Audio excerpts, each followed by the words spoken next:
You 11 o'clockers, I tell you. Terry, it's great to see you here today.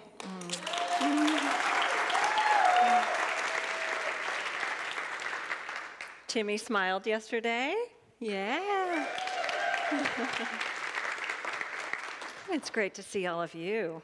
You're beautiful, you know. I had the greatest thing happen this week. I was walking down the hall from my office, and I caught the mailman putting change in our change bowl.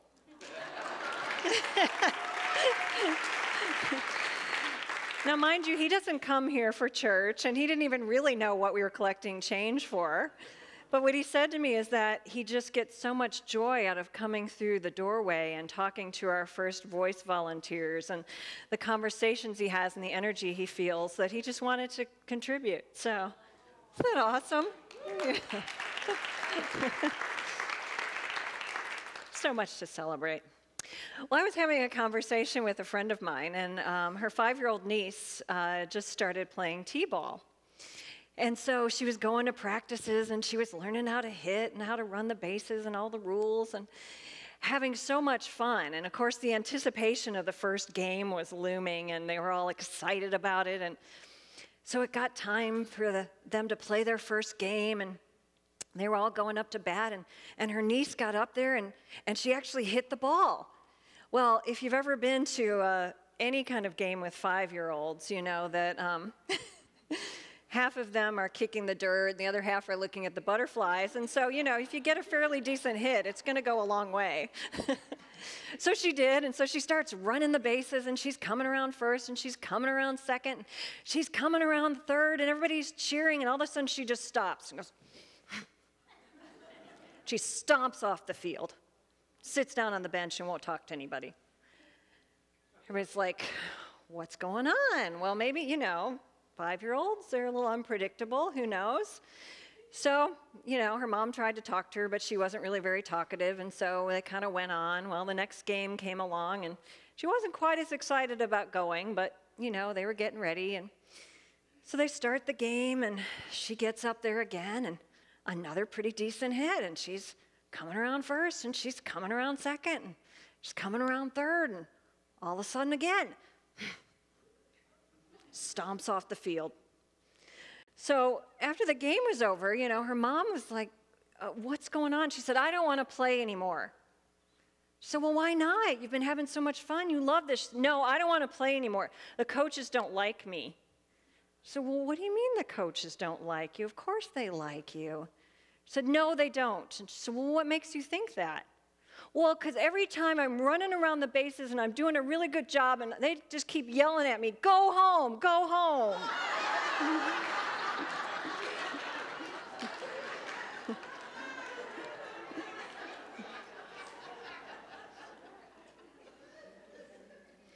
Have you ever noticed that reality is based on our perspective? Yeah. So my daughter and I, last December, we were in London, and we got to visit the Harry Potter studios that were right outside of London, and we got to go to the sets that were in the movies, and it was just incredible. We got to walk down Diagon Alley, imagine that, and stand in the Great Hall and go to Dumbledore's office, and all those great scenes that we remember from that movie. But we also learned a lot about the magic that went into making that movie. We learned that there were 2 Hagrid's huts. That the actor that played Hagrid, though he was a really large man himself, was not the 10-foot-tall man that we see portrayed in the movies. And so the scenes where they needed to focus on his facial expression and some of the more close shots, they filmed in a smaller hut to make him look larger. And then there were other times when they shot from farther away that he would actually wear a headpiece to make him larger, and they would have the actual size of Hagrid's hut. We also learned that the Great Hall didn't actually have a ceiling, so those scenes where the candles drop down, you know, that are kind of CGI'd in. Well, when they needed to film the ceiling, they had a replica of the Great Hall that was about this big, and they would film coming into that, the ceiling. And then there was the Quidditch matches where they would get on brooms and they would ride against a green screen and they would fill in the rest. But probably the most incredible part of the whole tour was at the end when they had this replica of Hogwarts itself. They had the entire campus in 1/24th scale. And it was so detailed down to the chapel, the glass in the chapel that was stained glass, and the stonework on the bridge. And it actually took 78 artists over a period of time that would have equaled 75 years to create this replica. And they would use that when they needed to get a digital image in which they could use for CGI effects, or when they were taking the aerial shots coming in. And so it was just amazing to see how this magic of this movie was created. But you see, we don't notice that when we're in the midst of a scene, when we're rooting for Harry and we're wondering what's going to happen and we're all caught up in what's going on. We're not thinking, I wonder if there's a green screen back there and if that's real. We're not wondering about how they shot the angles to make things look a certain way. No, we're in the emotion of the scene. We're rooting for Harry. We're caught up in what's going on. Well, isn't that kind of like life? When we get in these situations that grab our attention, that take hold of us, and we're fully invested in, but yet there's always something deeper going on, always something happening behind the scenes. I recently spent some time with Peter Russell. He is one of the professors of the Institute of Noetic Science and also recognized as one of the leading thinkers on consciousness and contemporary spirituality. And he said, "We never directly experience the world around us. All we know are the contents of our perception, the thoughts, the feelings, the sensations that appear in the mind. This one fact leads to a radical rethinking of the relationship between ourselves and reality." We see and experience in this human form that which seems very real to us. We respond to it in a way that sometimes creates the illusion that this drama that's unfolding is what it's all about. Russell goes on to say, our perception of the world has the very convincing appearance of being out there around us. But it is no more out there than are our nightly dreams. In our dreams, we are aware of sights, sounds, and sensations happening around us. We are aware of our bodies. We think and reason. We feel fear, anger, pleasure, and love. We experience other people as separate individuals, speaking and interacting with us. The dream appears to be happening out there in the world around us. Only when we awaken do we realize it was all a dream, a creation of our own making. Only when we awaken do we realize it was all a dream. Edgar Allan Poe said, "All that we see or seem is but a dream within a dream." Or if you prefer a lighter source, the Course in Miracles puts it this way: "I have given everything I see all the meaning it has for me. I have given everything I see all the meaning it has for me."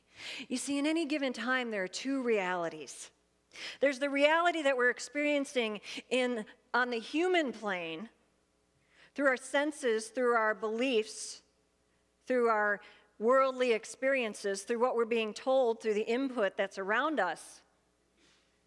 And then there's the deeper underlying reality, the place where we can find truth, the place where we can find a deeper meaning in whatever is happening to us, the place where we can find God no matter what the experience we're having.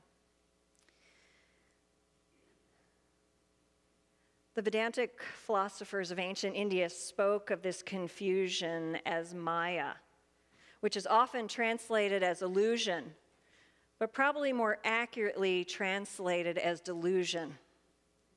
The delusion we experience when we think what is happening outside of us is reality. The delusion we experience when our beliefs about a certain situation, our perspective defines how we're taking something in. But there are those moments, aren't there? Those cracks in that reality in which we get a sense that there's something bigger going on, something deeper happening, something greater for us to understand. You know, they have a person that's hired specifically to review a movie when it's done. And they go through scene by scene to make sure there's no inaccuracies, no things like the boom mic in the corner of the shot. And yet, for example, the recent James Bond movie, Skyfall, had 35 mistakes in it at the final cut that people caught later on. You know, things like when you're watching a Western that's supposed to take place a long time ago and the guy's sleeve comes back and you catch his watch. There are those moments, those cracks in what we think is reality that make us stop and take another look, rethink what we're seeing. Those of you who have dogs know that dogs have an acute sense of smell. It's 1,000,000 times more powerful than ours. And that's why the police use them to track the scent of someone. Hours after they've left the scene, they can follow that scent.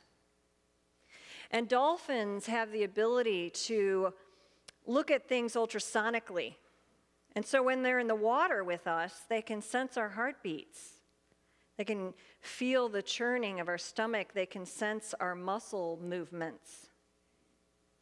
And snakes have this ability to see in the infrared spectrum, so they can see the heat emanating off their prey and know it's there. There is so much going on around us, even on this physical plane, that we're not aware of. If we're not tuned in, if we don't have that ability. Russell goes on to say, ultimately, there are as many ways of perceiving the world as there are species of life in the universe.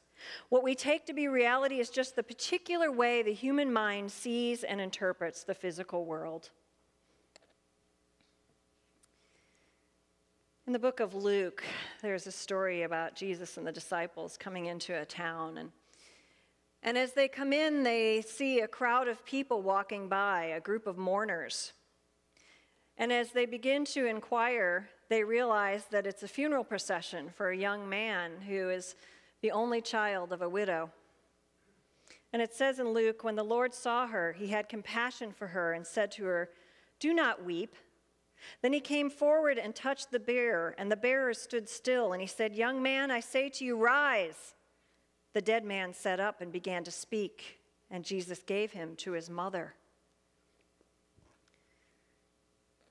The thing I love about Jesus, and we know enough about him historically to know the impact he made.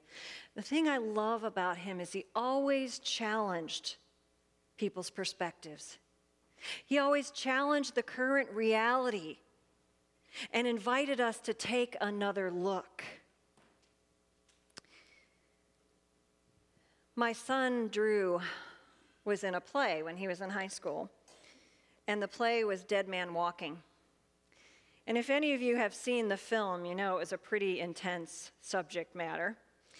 It is the story of a man who is on death row, awaiting execution, for the murder of 2 teenagers who he found on Lover's Lane. And the story unfolds, this nun, who in the movie is played by Susan Sarandon, starts spending time with him, trying to find compassion for this man, trying to understand what it was that brought him to this point where he would murder 2 young people. And in the play version, the 2 young people who had been murdered were actually above the scenes the whole time. And so as things would unfold, they would comment on different things that were happening within the scene from above. And my son played the young man who had been murdered, who was the spirit that was interacting with various characters throughout the play. Well, there comes a point in time where the nun decides that she needs to understand the impact of this man's action on these families. She needs to really feel what he's done. And so she goes to the houses to the parents of the young people who had been killed, and she talks to them.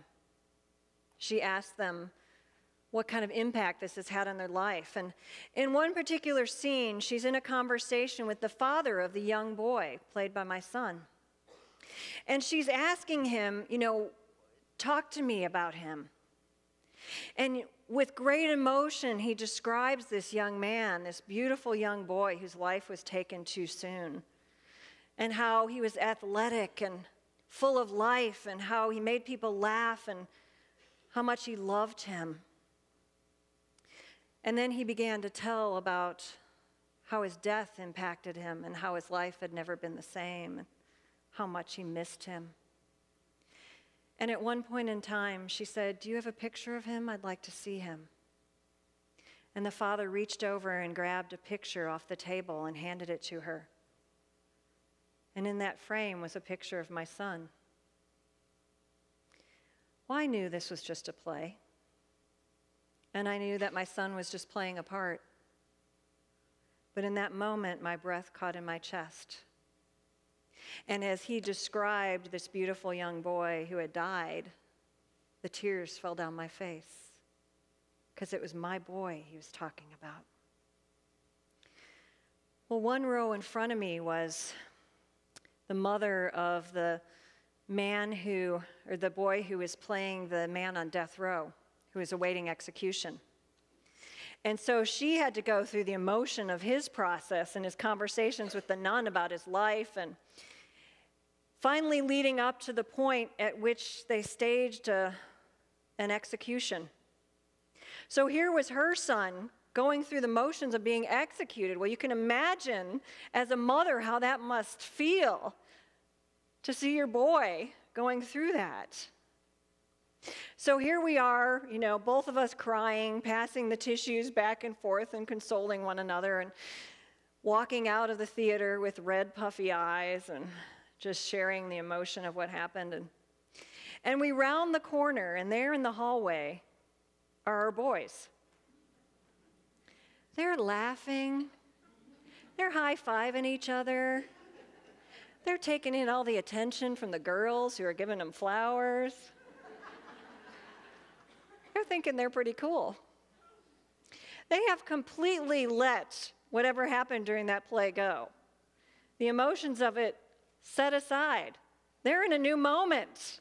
This is their reality. And it just made me stop and think about how maybe we could do that in our life.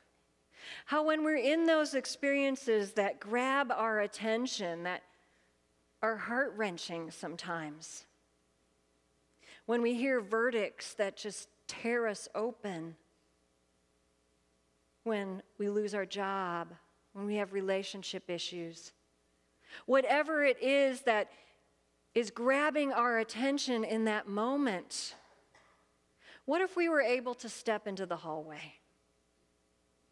What if we were able to step outside of that for just a moment and into the hallway by taking a breath, by saying a prayer? Our time of meditation is time spent in the hallway, where we get to look from outside of what seems so very real in our human experience and look for another meaning, another perspective. We are the directors of our own life. And at any given time, we get to yell cut. We get to go back and refilm the scene, make some edits, or star in a different movie altogether. That is the choice that we have. This human drama seems so real. And it is important that we honor it.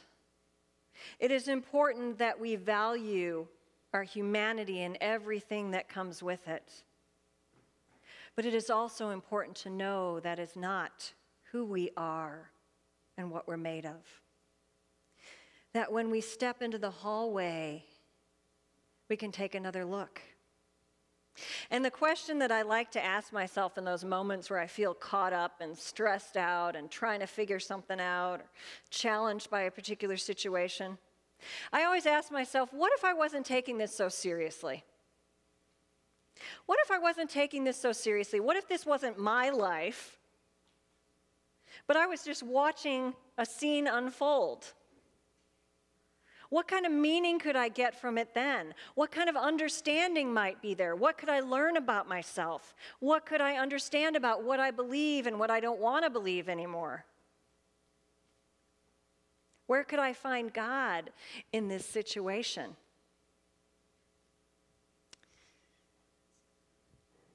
The Ashtavakra Gita, a Hindu holy text, states, "The universe produced phenomenally in me is pervaded by me. From me the world is born, in me it exists, in me it dissolves." So I invite you to think about where in your life you might want to holler cut. Somebody hollered it out in the hallway between services. Yeah, awesome. Because we can do that. We can take a step back. And we can realize that we are characters in an unfolding drama, and that it does move us, and it is important, and we need to understand it. But we are so much more than that.